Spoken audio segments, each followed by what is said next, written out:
Machiegni kendo nyako Ramogi, anyuola maromo 325 manoyudo midhiero tok aora ma Talek pong' kendo kelo pioula manoketho kuonde mag dak ma Mara koro yudo kony maromo $1.5 million mar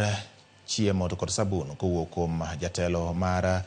kambi miluongo ni Twiga Tours Minaz Manji koloso sikund primar ma Loigero e gwenge mag Narok. Minaz osingo mar manyo yore mamoko mabeyo mag konyo ji maromo 1,000 matiyo ne kambino kod johala mane oyudo masira mar pioula kendo wacho ni ma en mana kony midhichiwnegi kuom thuolo manok. Jatend rowere e gwengego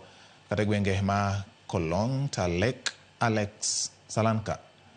oyango ni pioula orocho chenro mag wuoth kod ohala ka jaduong' gweng' Tilal Ole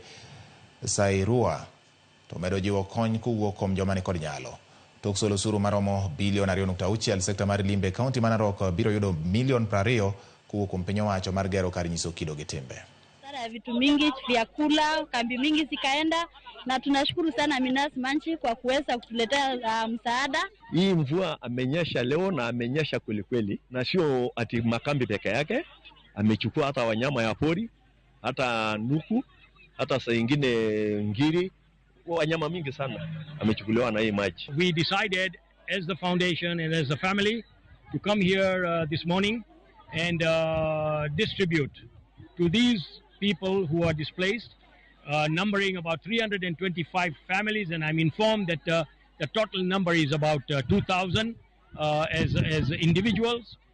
to support them with food rations that will last them a couple of weeks, as we look at another alternative options that can assist them to increase their income, daily income, so that they are able to fend for themselves rather than have to depend on handouts. The donation we have made today